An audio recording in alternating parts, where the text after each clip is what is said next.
తాకట్లో ఉన్న మీ బంగారాన్ని విడిపించి ఆ రోజు ఆన్లైన్ రేటుకి కొంటాం. Sharma gold company. నమస్తే, వెల్కమ్ టు సుమన్ టీవీ. నేను పద్మిని. ప్రస్తుతంతో పాటు ప్రముఖ పంచాంగకర్త, వాస్తు జ్యోతిష పండితులు, హస్త సాముద్రిక నిపుణులు మేడికొండూరు విశ్వనాథ్ ప్రసాద్ గారు మనతో పాటు ఉన్నారు. మాట్లాడదాం. సార్ నమస్తే. సార్ ఓం మాతా పితృ గురుభ్యో నమః.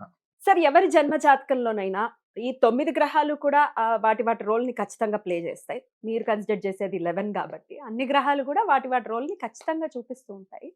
బట్ సూర్యుడికి సంబంధించి ప్రప్రథమంగా మాట్లాడుకుంటే అసలు సూర్యుడు ఎవరి జన్మ జాతకంలోనైనా ఎటువంటి రోల్ ని ప్లే చేస్తాడు, ఏ రాశిలో ఉంటే ఎటువంటి ఫలితాలను ఇస్తాడు, ఇవి ఒకసారి తెలుసుకోవాలనుకుంటున్నాను. ఒకవేళ ఆయన ఇబ్బంది పెట్టే పరిస్థితి కనుక ఉంటే ఏమైనా పరిహార మార్గాల ద్వారా వాటి నుంచి బయటపడే పరిస్థితి ఉంటుందా? ఇవన్నీ ఒక్కసారి చెప్తారా? గ్రహాలకన్నిటికీ అధిపతి రవి. గ్రహాలకు అధిపతిగానే చూస్తారా? రారాజు అనే రారాజు. చూస్తారా? ఓకే.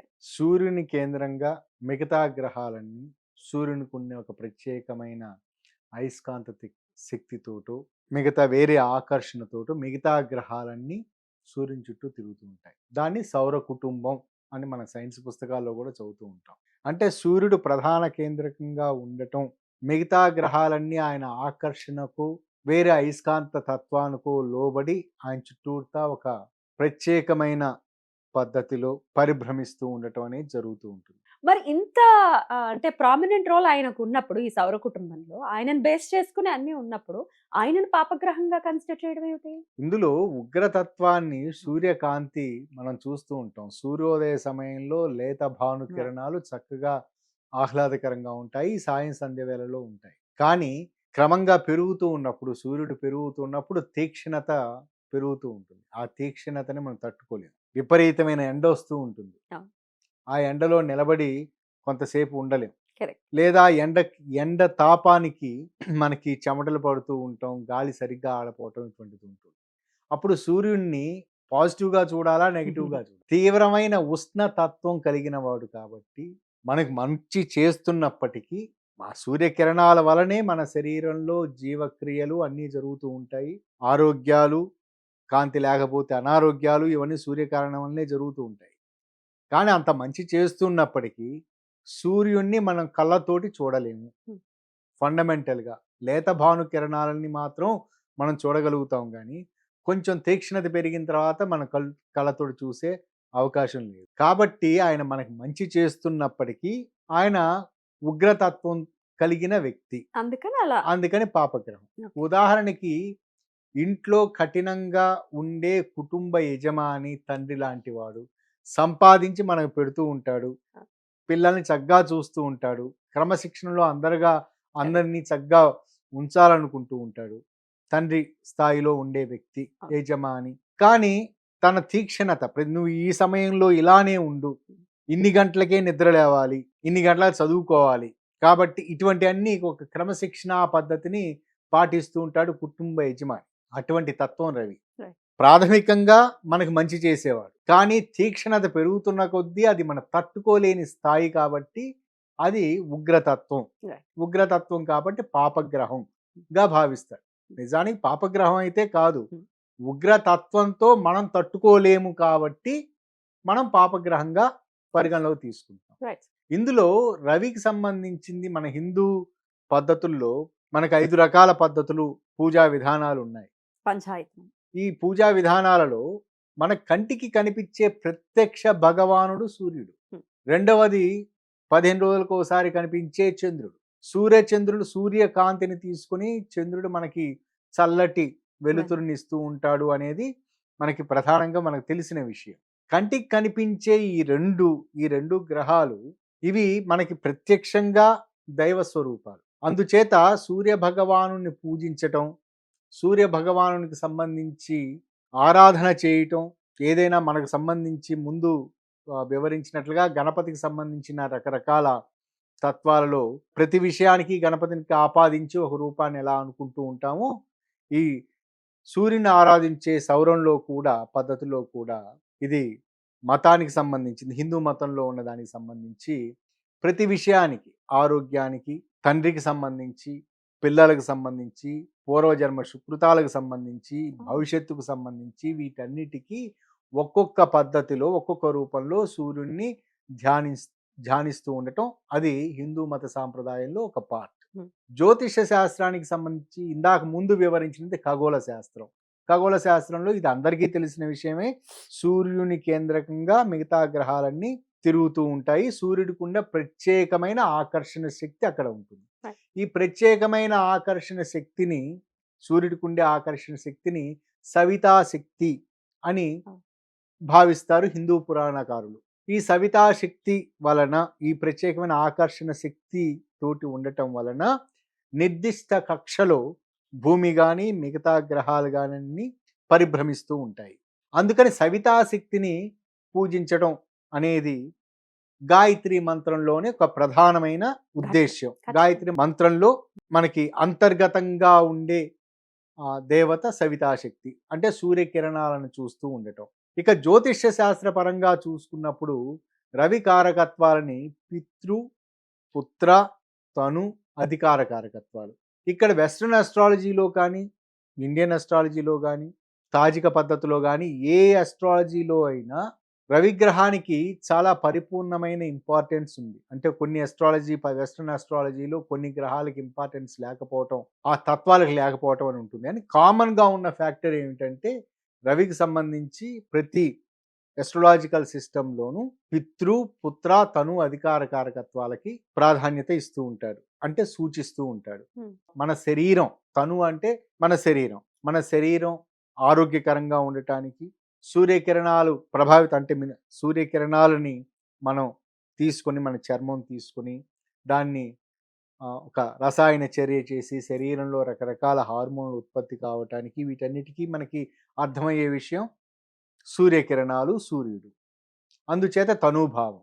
ఈ తనూభావానికి వచ్చినప్పుడు మనలో ఉండే అనారోగ్య సమస్యలను హీల్ చేయటానికి కానీ, లేదా బలమైన ఆరోగ్యాన్ని ప్రదర్శించడం కానీ, శారీరక ఎదుగుదల ఉండటానికి కానీ, వీటన్నిటికీ కారకుడు.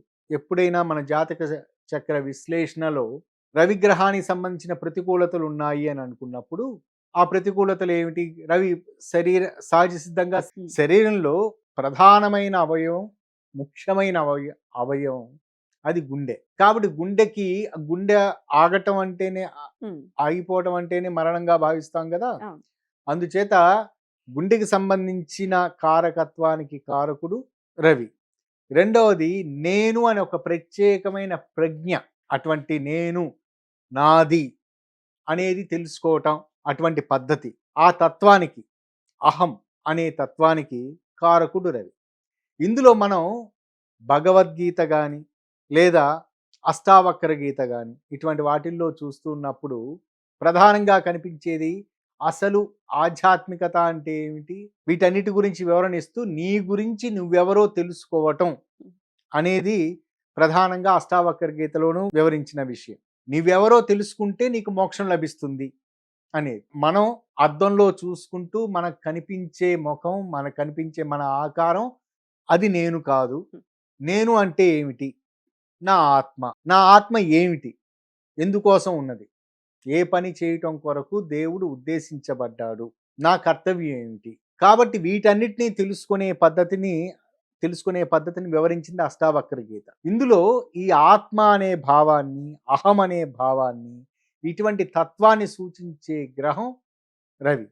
ఇక్కడ ఈ ఆధ్యాత్మికమైన విషయం ఎందుకు తీసుకొచ్చానంటే, రవిగ్రహం యొక్క కారకత్వాలలో రవిగ్రహం చాలా అనుకూలంగా ఉన్న సందర్భాలలో వారు ఇటువంటి వైపు ఆకర్షితులవుతారు. ఇప్పుడు అష్టావక్ర గీతలో జనకుల వారు అష్టావక్రుణ్ణి నేను అంటే ఏమిటి తెలుసుకోవాలి అని ఒక ప్రత్యేకమైన ప్రశ్న వేయటం, లేదా శ్రీకృష్ణ భగవానుడు అర్జునుడికి గీత ఉపయోగిస్తున్నప్పుడు ఆత్మ గురించి వివరించటం, దాన్ని ఆలకించటం, అర్జునుడు ఆలకించటం, ఇటువంటి తత్వం రావటానికి కారకుడు కూడా రవి.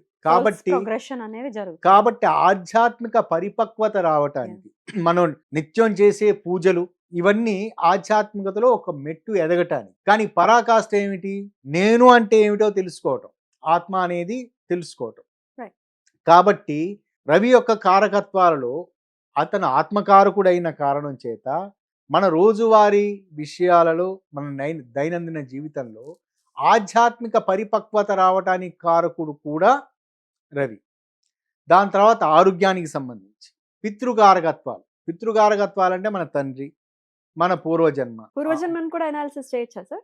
పూర్వజన్మను రవితో కూడా ఉమ్, అనాలిసిస్ చేయొచ్చు. మనకి అంటే మనకి ఈ జన్మకి సంబంధించి మన తల్లిదండ్రుల ద్వారా మనం జన్మించాము. తండ్రికి సంబంధించి తండ్రి మనకి ఆ వంశపారంపర్యంగా ముందు చూస్తున్నప్పుడు తండ్రి, తాత, ముత్తాత ఇటువంటి కారకత్వాలన్నిటికీ కారకుడు రవి. ఓకే. దాని తర్వాత మనకు పుట్టే పిల్లలు, వారి పిల్లలు, మనవలు, ముని మనవలు వీటన్నిటికీ కారకుడు రవి. కాబట్టి ఇక్కడ పూర్వజన్మకు సంబంధించింది అంటే మన హిందూ సాంప్రదాయ పద్ధతుల ప్రకారం, జ్యోతిష సాంప్రదాయ ప్రకారం కూడా ఆత్మ నాశనము లేనిది. ఆత్మ కేవలం శరీరాన్ని మార్చుకుంటుంది, రూపాన్ని మార్చుకుంటుంది, కానీ ఆత్మ శాశ్వతం. ఆత్మ కారకుడు ఎవరు? మళ్ళీ రవి. రవి. కాబట్టి పూర్వజన్మకు సంబంధించిన తాలూకు విషయాలను అర్థం చేసుకోవటానికి, ఒకవేళ మనం అర్థం చేసుకోవాల్సిన అవసరం ఉంటే, అవసరం ఎందుకు ఉంటుందంటే మనకి ఏదైనా అనారోగ్య పరిస్థితులు, తీవ్రమైన ఇబ్బందికర ఆర్థిక పరిస్థితులు, కుటుంబపరమైన ఇబ్బందికర సన్నివేశాలు ఉన్నప్పుడు, మనకి సరైన కారణం కనిపించనప్పుడు, అప్పుడు రవి గ్రహం యొక్క విశ్లేషణ చేయటం వలన పూర్వజన్మలో చేసిన పాప పుణ్యాలు వాటన్నిటికి సంబంధించి విశ్లేషణ చేసి, బహుశా పూర్వజన్మ సుకృతం ఈ విధంగా ఉంది, జన్మాంతర ప్రారబ్ధం, ఆ జన్మాంతర ప్రారబ్ధాన్ని అర్థం చేసుకోవటానికి ఉపయోగపడే గ్రహం రవి. దాని తర్వాత మన దైనందిన జీవితంలో మన బ్రతకటానికి అవసరమయ్యేది, ఉపయోగపడేది, వీటన్నిటికీ కారకుడు అంటే ఉపయోగపడే విషయానికి జీవనాధారం ఒకటి కావాలి, ఉద్యోగం. ఉద్యోగం. కాబట్టి అది అధికారం కింద. మనం చేసే వృత్తిలో మనకు ఖచ్చితంగా ఎవరో మన పై అధికారి ఉంటాడు. ఆ పై అధికారి మనం శాసిస్తూ ఉంటాడు. అతని సూచనల మేరకు మనం పని చేయాల్సి ఉంటుంది. కాబట్టి అధికారి యొక్క మనస్తత్వానికి అనుగుణంగా మనం పనిచేస్తూ ఉన్నప్పుడు, అతను కోరిన విధంగా మనం పనిచేస్తున్నప్పుడు మనకు వచ్చే సౌలభ్యతలు చక్కగా వస్తాయి.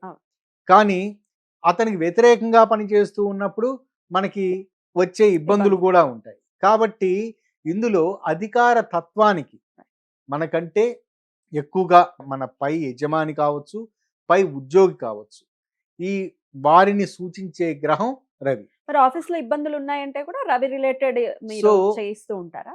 పరిహారాలు ఇస్తారా? అంతే అంటే కదా. బాస్ తో ఇబ్బంది ఉందండి, హెరాస్ ఇక్కడ చేస్తున్నారు చెప్తూనే ఉంటారు.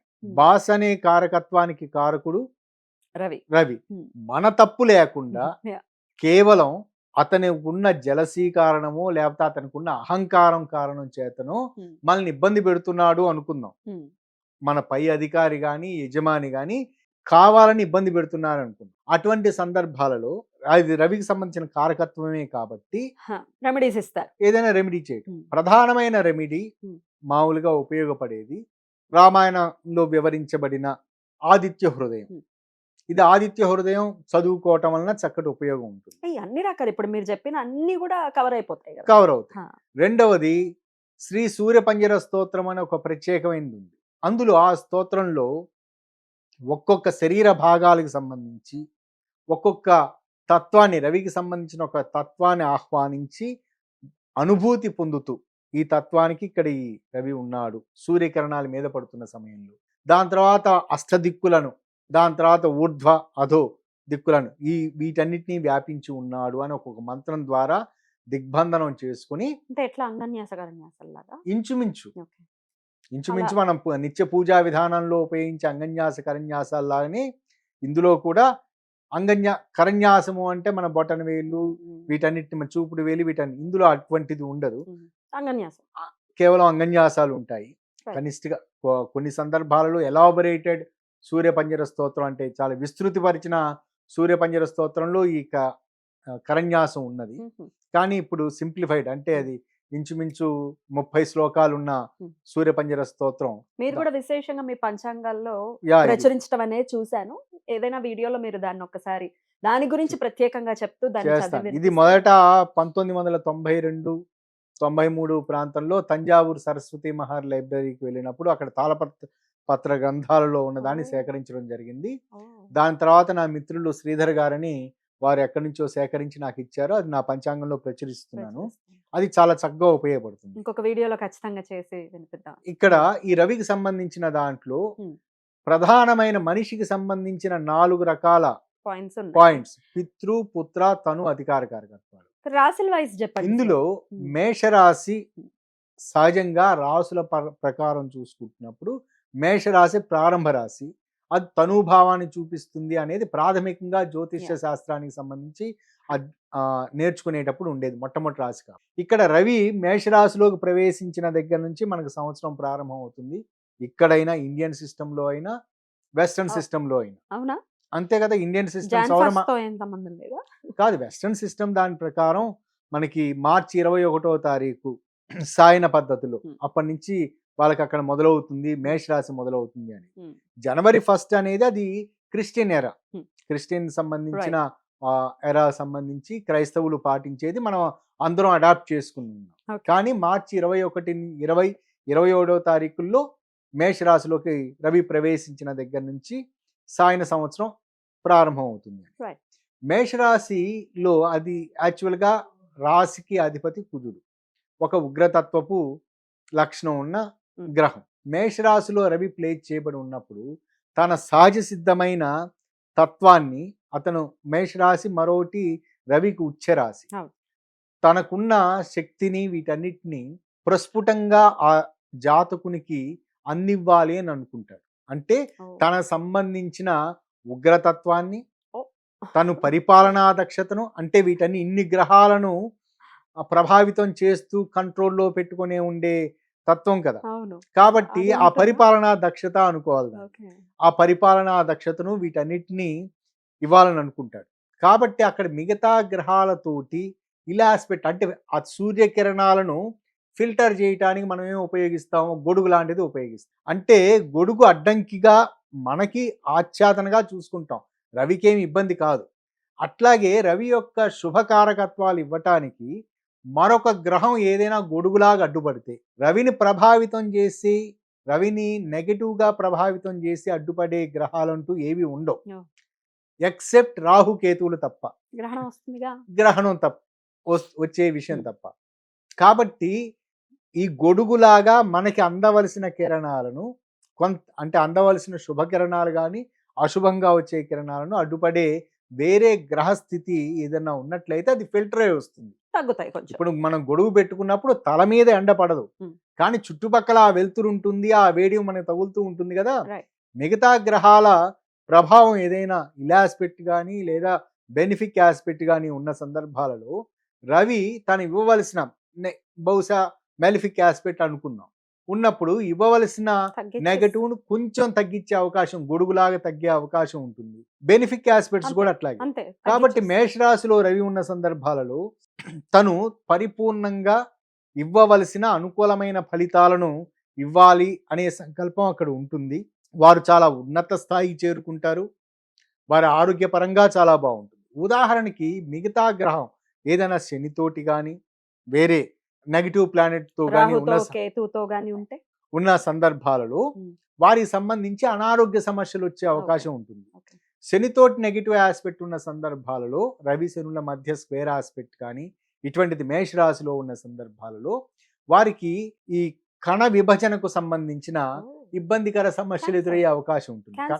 క్యాన్సరస్, మాలిగ్నెంట్ లక్షణాలు ఉండే అవకాశాలు ఉంటాయి. ఇక రెండవది వృషభ రాశి. వృషభ రాశి శుక్రునికి అధిపతి. ఇక్కడ రవి ఉన్న సందర్భాలలో చాలా అనుకూలమైన ఫలితాలను ఖచ్చితంగా ఇస్తాడు. అతను ముఖ్యంగా సంతాన భావానికి, కుటుంబ భావానికి సంబంధించి చక్కటి అనుకూలమైన పరిస్థితులు రావటానికి, వీటన్నిటికీ అంటే మంచి సంతానం కలగటం, జీవిత భాగస్వామి నుండి చక్కటి ప్రోద్బలం లభించటం, దాని తర్వాత చేస్తున్న ఉద్యోగాలలో చక్కటి అనుకూలమైన ఫలితాలు, క్రమంగా చక్కగా ఎదిగే పరిస్థితులు ఉండటం, ఇటువంటివన్నీ పాజిటివ్. ముందు వివరించినట్లుగా రవి ఏ స్థానంలో ఉంటే ఆ స్థానంలో చక్కటి పాజిటివ్ ఇవ్వాలని అనుకుంటూ ఉంటాడు. కానీ పక్కన ఏదైనా గొడుగులాగా అడ్డుపడే వేరే గ్రహస్థితి ఉంటే ఉన్నట్లు ఇది ప్రతి రాశికి వర్తిస్తుంది. ఇక్కడ శుక్రునికి సంబంధించి, అంటే అధిపతి శుక్రుడు, శుక్రునితోటి సహజంగా శుక్రుడు రవి గ్రహానికి ఇంచుమించు దగ్గరగా ఉంటాడు. కంజంక్షన్ ఏర్పడిన సందర్భాలలో ఉన్నప్పుడు శుక్రుని యొక్క కారకత్వాలు కొంచెం ఇబ్బంది పెట్టే అవకాశాలు ఉంటాయి. అంటే రవి శారీరకంగా ఆరోగ్యపరమైన విషయం అయినప్పటికీ శుక్రునికి సంబంధించిన కారకత్వాలు ఏంటి, పారవశ్యతకు సంబంధించి.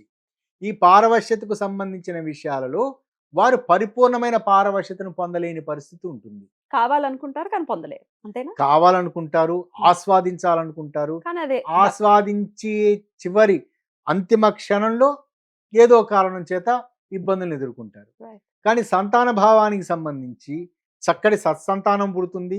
వారికి పరిపూర్ణమైన ఆరోగ్యకరమైన పరిస్థితులు ఉంటాయి. వారి వలన ఆదాయ మార్గాలు అంటే ఎదిగిన తర్వాత వాళ్ళు చక్కగా చదువుకుంటారు. ఆదాయ మార్గాలు చక్కగా ఉంటాయి. కానీ ఒకవేళ శుక్ర రిలేటెడ్ ఆస్పెక్ట్ గా నెగిటివ్గా ఉన్న సందర్భాలలో అనుకోని విధంగా సమయానికి వారు అందుబాటులో ఉండరు. తలనొప్పిగా ఉంది, అర్జెంటుగా ఒక టాబ్లెట్ కావాలి, మనకి ఆ సమయంలో సంతానం అందుబాటులో ఉండరు. వేరే వాళ్ళని ఎవరినో చూడాల్సి వస్తుంది. అదే ఉద్యోగానికి సంబంధించి అనుకుందాం. అంటే మిగతా శుక్రునికి సంబంధించి కానీ లేదా దగ్గరగా ఉండే బుధునితోటి కానీ కంజంక్షన్ ఏర్పడిన సందర్భాలలో, గురువుతోటి నెగిటివ్ ఆస్పెక్ట్ ఉన్న సందర్భాలలో వాళ్ళు చేస్తున్న ఉద్యోగాదులలో వాళ్ళ పై అధికారులు చక్కగానే ఉంటారు. కానీ సమయానికి సార్ నాకు రేపు అర్జెంట్ పని ఉంది, లీవ్ కావాలని అడిగారు అనుకుందాం. లీవ్ ఇవ్వలేని పరిస్థితి వారికి. ఇల్లు కొనుక్కుంటున్నాను, నీకు మిగతా సందర్భాలలో నీకు పూర్తిగా ధన సహాయం చేస్తాను చేసే విధంగా ఉంటాడు అధికారి. ఇల్లు కొనుక్కుంటున్నాను నాకు, లేదా మా అమ్మాయో అబ్బాయో పెళ్లి చేస్తున్నాను, నాకేదో అడ్వాన్స్గా కావాలి, డబ్బులు కావాలి, ఆ సమయానికి అతనికి అందుబాటులో లేకపోవాలి. ఇటువంటి లక్షణాలు ఏర్పడినప్పుడు వారు ఖచ్చితంగా అరుణ మహాసౌరం త్రిచ లాంటివి చేసుకోవటం అది ఉపయోగకరంగా ఉంటుంది. ఇక మిథున రాశిలోకి రవి వచ్చిన సందర్భాలు, మిథున రాశిలో రవి ఉండగా పుట్టిన వారికి ఇది చాలా మిక్స్డ్ రిజల్ట్ ఇచ్చే తత్వం. అంటే పాజిటివ్ లక్షణాలు ఉంటాయి, అంటే ద్విస్వభావ రాశి అయిన కారణం చేత పాజిటివ్ లక్షణాలు ఉంటాయి, నెగిటివ్ లక్షణాలు ఉంటాయి. ఇక్కడ ఏదో విధంగా అడ్డుపడే, ఇందాక వివరించినట్లుగా ఒక పొరలాగా అడ్డుపడే ఒక పాజిటివ్ రావటానికి కానీ నెగిటివ్ రావటానికి కానీ ఏదో గ్రహ వీక్షణ ఖచ్చితంగా ఉంటుంది. ఇందులో ముఖ్యంగా యురేనస్ అనే గ్రహానితోటి గనక రవి నెగటివ్ ఆస్పెక్ట్స్ గనక స్క్వేర్ కానీ కంజంక్షన్ కానీ అపోజిషన్ కానీ ఇస్తున్న సందర్భాలలో వారు చిన్నప్పటి నుంచే అనారోగ్య సమస్యలు వారిని ఇబ్బంది పెడుతూ ఉంటాయి. తండ్రి వైపు నుంచి పరిపూర్ణమైన సహాయ సహకారాలు లభించని పరిస్థితులు ఉంటాయి. ముఖ్యంగా మిథున రాశిలో రవి ఉన్న సందర్భాల్లో ఈ వెస్టర్న్లో భావించే వెస్టర్న్లు కన్సిడర్ చేసే యురేనస్ నెప్ట్యూన్ గ్రహాలతోటి స్క్వేర్ కానీ కంజంక్షన్ కానీ అపోజిషన్ కానీ లేకుండా ఉంటే వారికి చక్కటి అనుకూలమైన ఫలితాలు ఉంటాయి. బుధునికి సంబంధించి అధిపతి బుధుడు సహజ సిద్ధంగానే దగ్గరలోనే ఉంటాడు. కానీ బుధుని యొక్క కారకత్వాల్లో మాట తొందరపాటుతనం, అంటే ఉదాహరణ మిథున రాశిలోనే బుధుడు కూడా ప్లేస్ చేయబడి ఉన్నాడు అనుకోండి, మాట తొందరపాటు అంటే తన భావ వ్యక్తీకరణ స్పష్టత లేకపోవటం, చెప్పదలుచుకున్న విషయాన్ని చెప్పలేకపోవటం, వేరే విషయాన్ని చెప్పటం, ఇటువంటి కారణం చేత అతనికి ఉద్యోగ ఉపాధి అవకాశాల్లో కావచ్చు, మిత్రమండలిలో కావచ్చు ఇబ్బందులు ఎదురయ్యే అవకాశాలు ఉంటూ ఉంటాయి. కానీ చక్కటి జీవిత భాగస్వామి లభించే అవకాశాలు ఉంటాయి. సహజంగా ద్విస్వభావ రాశులకి సప్తమ భావం ద్విస్వభావమే అవుతుంది. కాబట్టి ఇటువంటి తత్వంలో ఉన్నవారికి జీవిత భాగస్వామి బాసటగా నిలిచే అవకాశం ఉంటుంది. అంటే వీరికి ఎన్ని రకాలైన లోపాలు ఉన్నప్పటికీ తట్టుకొని భరిస్తూ దాన్ని ఆ లోపాలని పాజిటివ్గా ప్రొజెక్ట్ చేస్తారు. ఇది రాదు అంటే దగ్గర ఉండి నేర్పించటం లాంటిది, ఇలా ఉండి ఇలా చేయండి అని చెప్పడం లాంటిది. దాని తర్వాత కర్కాటక రాశికి అధిపతి చంద్రుడు, అంటే రవి యొక్క కారకత్వానికి సంబంధించిన సూర్యకిరణాలను తీసుకొని స్వయం ప్రకాశం లేని తత్వం కలిగిన చంద్రుడు పూర్తిగా రవి కిరణాల మీదనే ఆధారపడిన వ్యక్తి. అతని అస్తిత్వం, చంద్రుని యొక్క అస్తిత్వం కేవలం ఆధారపడి ఉన్నది రవి వలనే. భూమి చుట్టూ తిరుగుతూ ఉన్న కారణం చేత చంద్రునికి ఇంపార్టెన్స్ కాదు, రవి కిరణాల వల్లనే చంద్రునికి, అంటే ఆత్మకారక గ్రహం ఆయన. అందుచేత ఇక్కడ వృద్ధత్వ క్షీణత్వాలు చంద్రునికి ఉంటూ ఉంటాయి. వృద్ధత్వ క్షీణత్వాలకి కారణం రవి భూమికి సంబంధించి ఆ కారణం చేత ఆ సమయానికి నీడ పడటం, అంటే కాంతి పడటం లేదా కాంతి లేకుండా ఉండటం అనేది జరుగుతుంది. అందుచేత చంద్రుని మనస్కారకుడుగా, అంటే మనసు రకరకాలుగా మారుతూ ఉంటుంది కాబట్టి మనస్కారకుడుగా జ్యోతిష శాస్త్రంలో పరిగణలోకి తీసుకుంటారు. ఇందులో ఆత్మకారక గ్రహం మనస్కారక గ్రహ రాశిలో ఉన్న సందర్భాలలో మోస్ట్ పాజిటివ్ పాయింట్ ఏమిటంటే మనస్సు ఆత్మ ఈ రెండు కలిసి ఏకీకృతంగా ఉన్నట్లయితే వాళ్ళు సంకల్ప బలం ఎక్కువగా ఉంటుంది. అంటే ప్రతిదీ చేయదలుచుకున్న విషయం స్పష్టంగా చేయటం, ఏది కావాలనుకున్నారో దాన్ని పొందటం, ఇటువంటి లక్షణాలన్నీ ఉంటాయి. అంటే అదే సమయంలో ఉదాహరణకి కర్కాటక రాశిలో రవి ఉండగా అమావాస్య రోజు పుట్టిన వ్యక్తి అనుకుందాం. రవిచంద్రులు ఇద్దరు ఉంటారు స్వక్షేత్రంలో. వారు చాలా ఉన్నత స్థాయికి చాలా గొప్ప స్థాయికి వెళ్తారు. మిగతా గ్రహాలకు సంబంధించిన ఏవైనా ఇల్ ఆస్పెక్ట్స్ ఉన్నప్పటికీ, ఏదైనా పొరలు అడ్డుపడే ఉన్నప్పటికీ వాటిని అధిగమించుకొని వాళ్ళు ఉన్నత స్థాయికి చేరుకుంటారు. అందుకే అమావాస్య రోజు పుట్టిన వాళ్ళు దొరలు అవుతారు అనే మాట కూడా ఉంది. అమావాస్య రోజు పుట్టిన వాళ్ళు అయితే చాలా ఉన్నత స్థాయికి వెళ్తారు, లేకపోతే దొంగలు అవుతారు అంటారు. కారణం ఏంటంటే సంకల్ప బలం. సంకల్ప బలం. వాళ్ళు చేయదలుచుకున్న పని గురించి అది నెగటివ్ అయినా పాజిటివ్ అయినా అందులో ఉన్నత స్థాయి చేరుకోవటానికి వాళ్ళు సాధన చేస్తారు. ఇందులో ఉన్న మైనస్ పాయింట్ ఏమిటంటే ఇందాక వివరించినట్లుగా నెగటివ్ వైపు గనక ఆలోచించినట్లయితే వారు ఏదైనా పొరపాటున పర్వర్ట్ గనక అయ్యారంటే అందులో కూడా గట్టి సంకల్పమే ఉంటుంది. గట్టి సంకల్పం ఉంటుంది. ఆ పర్వర్టెడ్నెస్ లో చాలా వేరే నెగటివ్ దాంట్లోకి వెళ్తారు. కానీ తన కుటుంబ సభ్యులు లేదా తన దగ్గర బంధువులు వీళ్ళందరూ ఎవరు అప్రిసియేట్ చేసే విధంగా, సమాజం అప్రిసియేట్ చేసే విధంగా ఉండదు. వీరికి కర్కాటక రాశిలో రవి ఉన్న సందర్భాల్లో వీరికి అనారోగ్య లక్షణాలు వాటంతట అవి రావు. సహజ సిద్ధంగా ఏర్పడవు. కొని తెచ్చుకోవటం, చల్లగాలిలో తిరుగుతూ కిటికీలన్నీ తెరిచి చల్లగాలిలో ఫ్యాన్ వేసుకొని పడుకోవటం, లేదా తినకూడని పదార్థాలు తినటం, ఇటువంటి వాటి చేత అంటే వాళ్ళకి రెసిస్టెన్స్ పవర్ చాలా ఉన్నప్పటికీ చాలా ఉన్నది అనే అహంకారంతో ఆత్మవిశ్వాసంతో మిగతా అన్నీ చేస్తూ ఉండటం వల్ల జలుబును తెచ్చుకోవటం, దాని తర్వాత అది ఊపిరితిత్తులకు సంబంధించిన సమస్య రావటము, లేకపోతే విపరీతంగా వేరే దురలవాట్లకు లోనయ్యి ఇది నాకేం కాదు అని కొత్త రోగాలు తెచ్చుకోవటం లాంటిది జరుగుతుంది. ఇటువంటి పరిస్థితులు ఉన్నవారు ఆదిత్య హృదయ పారాయణ ప్రతిరోజు చదువుకోవటం వాళ్ళు సహజంగా ప్రతి ఒక్కరికి అర్థమవుతుంది కదా, మేము చేస్తున్న నాకు పరిపూర్ణంగా ఆరోగ్యంగా ఉన్నాను, నాకేం కాదు, కాబట్టి నేను చల్లగాలిలో బాగా చలికాలంలో వర్షం పడుతున్న సమయంలో గొడుగు లేకుండా అర్ధరాత్రి కూడా తిరుగుతాను, ఐస్ క్రీమ్ కూడా తింటాను అనుకునే అటువంటి భ్రమలకి వెళ్లకుండా ఆదిత్య హృదయం కాపాడుతుంది. ఇక సింహరాశి రవికి స్వక్షేత్రం. సింహరాశిలో రవి ఉన్నప్పుడు సహజంగా ఏమిటంటే ఉచ్చస్థానంలో ఉన్నప్పుడు తన ఇవ్వాలనుకున్న పాజిటివ్ తత్వాన్ని ఇస్తాడు అని అనుకున్నాం. ఇక్కడ పాజిటివ్ గాని నెగిటివ్ గాని ప్రతిదీ కుమ్మరిస్తాడు, ఇవ్వాలి అని అనుకునే తత్వంలో ఉంటాడు. అంటే పాజిటివ్ తత్వం తన సహజ సిద్ధంగా ఇవ్వవలసిన పాజిటివ్. నెగటివ్ తత్వం ఏమిటి? అహంకారం, నేను, సుపీరియారిటీ కాంప్లెక్స్, నాకంటే మిగతా వాళ్ళందరూ నేను చదువుకున్న దానికంటే నాకు తెలిసిన నాలెడ్జ్ కంటే ఎదుటి వారికి చాలా తక్కువ నాలెడ్జ్ ఉన్నది, వాళ్ళకి ఏమీ తెలియదు, వాళ్ళ సలహాలు లేదా వాళ్ళు ఇచ్చే సూచనలు వాళ్ళు చాలా అమాయకత్వంతో ఇస్తున్నారు. అది ఒక టైప్ ఆఫ్ పద్ధతి. రెండో పద్ధతి, వాళ్ళు సలహాలు సూచనలు ఇవ్వకపోయినా ఎదురుగా వీరే సలహాలు ఇవ్వటం. మీరు ఈ సమయంలో మీరు లెటర్ ఈ విధంగా రాయకూడదండి, అప్లికేషన్ ఈ విధంగా పెట్టకూడదు, అప్లికేషన్ ఈ విధంగా పెట్టాలని ఉచిత సలహాలు ఇవ్వటం. అదేమిటి? సుపీరియారిటీ కాంప్లెక్స్ తోటి. వాళ్ళకి ఏం తెలియదు, మొత్తం నేనే వాళ్ళు సరిగ్గా చేయట్లేదు అని. దీనివల్ల ఎదుటివారు కొంచెం ఇబ్బంది పడే అవకాశాలు ఒత్తిడికి లోనే. ఇక్కడ రవికి సంబంధించి చంద్రుడు కూడా ఇన్వాల్వ్ కనుక అయినట్లయితే, అంటే ఆ సమయంలో పౌర్ణమి కానీ అమావాస్య కానీ, అంటే కుంభరాశిలో చంద్రుడు ఉండటం కానీ సింహరాశిలో చంద్రుడు ఉండి పర్ఫెక్ట్గా ఉన్న సమయంలో అటువంటి పుట్టిన వాళ్ళకైతే ఈ తత్వం చాలా ఎక్కువగా ఉంటుంది. మొట్టమొదట అమావాస్య రోజు పుట్టిన పరిస్థితి అనుకుందాం. సింహరాశిలో రవిచంద్ర గ్రహాల కలయిక. వారు ఎవరి మాట వినరు, పూర్తిగా తాము చెప్పినదే వేదమని వారు భావిస్తూ ఇటు వాళ్ళని భావించమంటారు.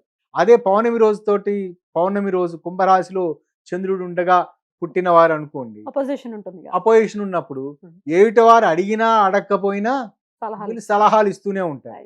వీరికి వచ్చే అనారోగ్య సమస్యలు ఏమిటంటే బహుశా వీటికి సంబంధించి ఈ మానసిక పరంగా ఉండే సమస్యలు అంటే ఏమిటి, అహంకారపూరితంగా ఈ విధంగా అది పెరనాయిడ్ స్టేజ్కి వెళ్ళటం, దాంతో అది ఒక మానసిక పరమైన అవలక్షణం. రెండవది మన ముక్కుకు సంబంధించి చాలామంది చెప్తూ ఉంటారు సైనసైటిస్ అని, ఇటువంటి లక్షణాలు అంటే ఒక ముక్కు బాగా పనిచేస్తూ ఉండటం, రెండో ముక్కు సరిగ్గా పనిచేయకపోవటం, ఈ ముక్కు దూలానికి సంబంధించి మధ్యలో ఉండేదానికి ఏదో వంకరలు ఇటువంటివి ఏమన్నా ఉండటం, తరచూ ఇటువంటివి రావటం, ఇటువంటివి ఈ సింహరాశిలో రవి ఉండగా చంద్రునితోటి కేవలం ఈ రెండే కాకుండా చంద్రునికి సంబంధించిన ఏదైనా నెగిటివ్ ఆస్పెక్ట్ ఉన్న సందర్భాలలో ఏదర్ స్క్వేర్ కావచ్చు, అంటే ఆ తిథుల ప్రకారం కూడా అర్థమైపోతుంది. Yes. వారికి ఈ సైనసైటిస్ లక్షణాలు ఏర్పడటం, కంటికి సంబంధించిన చిన్న చిన్న అవలక్షణాలు ఉండటం అనేది జరుగుతుంది. కన్యా రాశిలోకి రవి ఉన్న సందర్భాలలో, కన్యా రాశిలో సహజంగా అది బుధునికి సంబంధించిన మంచి అనుకూలమైన స్థానం, కానీ ఇదే సమయం బుధునికి స్వక్షేత్రం. రవి ఉన్న సందర్భాలలో బుధుడి యొక్క ఇల్లు ఆస్పెక్ట్ రవి మీద ఏవి చూపించదు. ఇక్కడ రవి సహజ సిద్ధంగా తన ఆధిపత్యాన్ని చూపించే, అంటే తనకు ఉన్న పూర్తి పాజిటివ్నెస్ను నెగిటివ్నెస్ను మిగతా నెగిటివ్నెస్ ఇన్ ద సెన్స్ మిగతా గ్రహాలతోటి, ఉదాహరణ ప్రస్తుత పరిస్థితుల్లో మీనరాశిలో శని ఉన్నాడు కాబట్టి రవి శని గ్రహాల మధ్య ప్రస్తుతం ఉన్న కాలానికి సమసప్తకం ఉన్న కారణం చేత నెగిటివ్ ఇన్ఫ్లుయెన్స్ ఉండే అవకాశం ఉంటుంది. కాబట్టి ఇటువంటి పరిస్థితులు ఉన్నప్పుడు రవి ఇలా ఆస్పెక్ట్ ఇస్తున్నా ఏది ఇస్తున్నా దాన్ని క్యారీ చేసేవాడు బుధుడు. కాబట్టి ఇక్కడ మీ కన్యా రాశికి సంబంధించి మాత్రమే దాన్ని, అంటే పాజిటివ్ ఇచ్చిన, అంటే ఒక పార్సిల్ అతను మనకి ఇవ్వాలని అనుకుంటున్నాడు అనుకోండి, ఇక్కడ మిగతా అన్ని సందర్భాలలో క్యారియర్ పాయింట్ చంద్రుడు. అంటే ఒక పాజిటివ్ ఆస్పెక్ట్ రావటానికి, పాజిటివ్ ఆస్పెక్ట్ లేదా నెగిటివ్ ఆస్పెక్ట్ రావటానికి చంద్రునికి సంబంధించిన ఏదైనా ఇల్ ఆస్పెక్ట్ బెనిఫిక్ ఆస్పెక్ట్ ఉన్నప్పుడు అది మనకి చంద్ర రిలేటెడ్ వస్తూ ఉంటాయి. కానీ వేరే కన్యా రాశిలో రవి ఉన్న సందర్భాలలో బుధునికి సంబంధించిన ఆస్పెక్ట్స్ ప్రకారం అది క్యారియర్ పాయింట్ అవుతూ ఉంటుంది, పాజిటివ్ రావటానికి నెగిటివ్. కాబట్టి ఇక్కడ మనం రవి ఇవ్వవలసిన పాజిటివ్స్ ఎలానూ ఇస్తాడు, ఇవ్వవలసిన పాజిటివ్ కానీ నెగిటివ్ కానీ ఇస్తూ ఉంటాడు. కానీ క్యారియర్ని హ్యాండిల్ చేసినట్లయితే మనకి రావాల్సిన పాజిటివ్ ఆస్పెక్ట్ త్వరగా రావటానికి, లేదా రావాల్సిన ఏదో నెగిటివ్ మ్యాలిఫిక్ ఆస్పెక్ట్ డిలేగా రావటానికి లేదా డైల్యూటెడ్గా రావటానికి ఉపయోగపడుతుంది. ఇది ప్రాక్టికల్ వన్. అప్పుడు పట్టుకోవాల్సింది బుధుడిని. అప్పుడు బుధునికి సంబంధించిన శాంతి విధానాలు ఇర్రెస్పెక్టివ్ ఆఫ్ మిగతా గ్రహాల యొక్క ప్లానటరీ పొజిషన్ పరిగణలో తీసుకోకుండా బుధునికి సంబంధించిన శాంతి విధానాలు, విష్ణు సహస్రనామం చేసుకోవటం, లేదా దగ్గరలోని పచ్చ ధారణ చేయటం, ఇటువంటివి చక్కగా ఉపయోగపడతాయి. మేషరాశి నుంచి కన్యా రాశి వరకు జన్మజాతకంలో రవి ఉన్న సందర్భాలలో వారి తత్వం ఏ విధంగా ఉంటుంది అనేది ఇంతవరకు వివరించడం జరిగింది. తులారాశి నుంచి మీనరాశి వరకు రవి ప్లేస్ చేయబడి ఉంటే ఎటువంటి ఫలితాలు ఉంటాయో మరొక వీడియోలో చెప్తారా? మరొక వీడియోలో వివరించుకుందాం. రైట్ సార్, ఇప్పటికైతే చాలా బ్యూటిఫుల్ గా ఎక్స్ప్లెయిన్ చేశారు. రవి ఏ రాశిలో ఉన్నాడు అనేది చూసుకుని వాళ్ళ తత్వాల్లో వాళ్ళు ఏమైనా చేంజెస్ చేసుకోవటం కానీ, లేకపోతే ఇప్పుడు పరిహార మార్గాలు కూడా చెప్పారు కాబట్టి ప్రతి రాశికి ఇది ఉపయోగపడుతుంది. ఇక నెక్స్ట్ వీడియోలో తులారాశి నుంచి మీనరాశి వరకు కూడా రవి ఉంటే ఎటువంటి ఫలితాలు ఇస్తాడు అనేది నెక్స్ట్ వీడియోలో తెలుసుకుందాం. Thank you sir. నమస్తే. నమస్కారం.